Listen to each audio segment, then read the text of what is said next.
Jopuonjre machon mag mbalariany ma Moi otimo romo gi jatend migawo mar somo kendo pedhone moko kuom gik ma gidwaro ni sirkal otim e wi ng'anyo mag jotije mag mbalarianyno ka gigolo twak margi bang' romono. Giwacho ni moko kuom dwaro mag chwalo gin kaka gweto mar jataa tije mar mbalarianyno ogwee, migawo mar omenda mondo ochwal omenda ne mbalarianyno kendo josiasa bende owek donjore gi chenro mag kaka itayo mbalarianyno. Moko kuom jopuonjre machon mag mbalarianyno mane ochopo e romono gin kaka seneta ma Homa Bay Moses Kajwang', jaod bura ma Ugenya David Ochieng', Janet Mudhoni kod mamoko.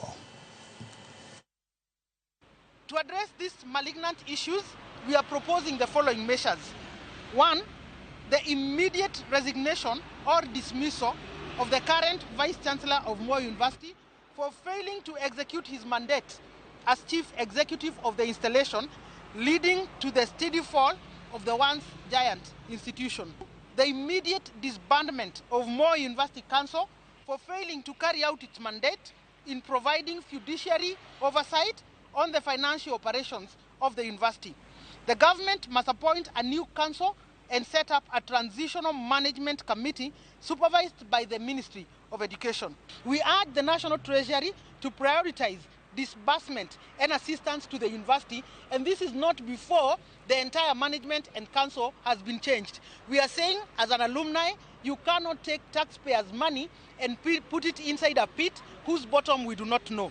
We are saying no to the politicization of Moi University. You cannot say that you want to process decisions through politicians, for example. We have many other universities. We have Maseno University. It also exists within a community. We have KU. It exists within a community. It is not only Moi University that exists within a community. So we are demanding, as an alumni association, that we are watching very, very, very, very keenly, and we are not going to allow Moi University to sink.